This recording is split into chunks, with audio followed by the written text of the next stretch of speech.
కెనడాతో ఢీ అంటే ఢీ అంటున్న ట్రంప్ మరోసారి సుంకాల కొరడా ఝులిపించారు. కెనడా నుంచి దిగుమతి అయ్యే స్టీల్, అల్యూమినియం ఉత్పత్తులు అన్నింటిపైన సుంకాన్ని పెంచాలని డిసైడ్ అయ్యారు. అది కూడా 50% పెంచేందుకు నిర్ణయించారు. అమెరికాకు ఎగుమతి చేసే విద్యుత్పై కెనడా 25% సుంకాన్ని విధించింది. నేపథ్యంలో ట్రంప్ ఈ నిర్ణయం తీసుకున్నారు.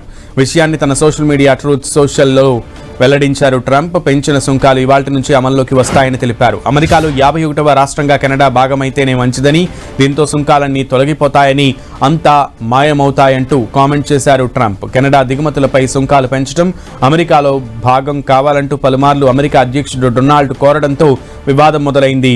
కెనడాతో వాణిజ్యంలో సమతౌల్యం పేరిట ఇప్పటికే అమెరికా విధించిన పలు సుంకాలు గతం వారం నుంచి కూడా అమల్లోకి వచ్చాయి.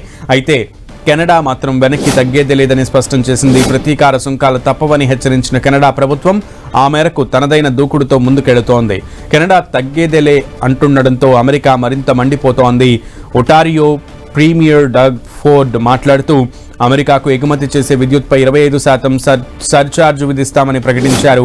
ట్రంప్ ఆర్థిక విధానాలను మొదటి నుంచి వ్యతిరేకిస్తున్న ఆయన ఫోర్డ్ ఈ సందర్భంగా పలు ఘాటు వ్యాఖ్యలు చేశారు.